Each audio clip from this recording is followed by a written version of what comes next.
இவுங்க நான் சொன்னா பண்ணுவாங்க, இவுங்க சொன்னா செய்வாங்க.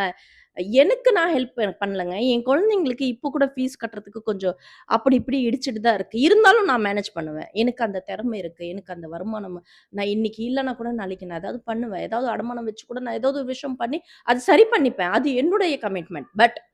ஆனா என்ன சுத்தி இருக்கவங்க ஒரு குழந்தை ஒ இ அது ஃபேக்கா இல்ல. அது உண்மைதான். அந்த குழந்தை போராடிட்டு இருக்காங்க. அந்த குழந்தைக்காக ஒரு விஷயம் பண்ணணும். அப்படின்னு நான் மனசார இறங்கி பண்ணும்போது, நான் வரேன், நான் வரேன், நான் வரேன்னு சொல்லிட்டு வருவாங்க அப்படின்னு நான் நெனச்சேங்க.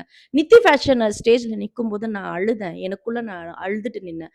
எமோஷனலா அழுதேன். பரவாயில்லையே! இத்தன பேர் வந்து கேட்காமலே ஹெல்ப் பண்றீங்களே அப்டின்ட்டு. நான் கமெண்ட் பாக்ஸ ஆஃப் பண்ணி வச்சிருந்தேன். இப்போ நான் ஆன் பண்றேன். ஆனா, இதுல நெகட்டிவிட்டியா யாரும் பேசிடாதீங்க. கமெண்ட்ல நீங்க சொல்லுங்க. இந்த மாதிரி விஷயம் நான் ஹெல்ப் பண்றது சரியா? தப்பா? அவங்க சொல்ற மாதிரி நியூசன்ஸா? ஒருத்தவங்க உதவி பண்றோம் அப்படின்னு இருக்கிறதுனால, இன்னொருத்தவங்க நம்மள ஏமாத்துறாங்க. அது உண்மைதான். இல்லன்னு சொல்ல. அதுக்காக உண்மையான ஒரு ஹெல்ப் கேட்கிறவங்களுக்கு, நம்மால முடிஞ்ச ஹெல்ப் நம்ம பண்ணலாமா? வேண்டாமா? அடுத்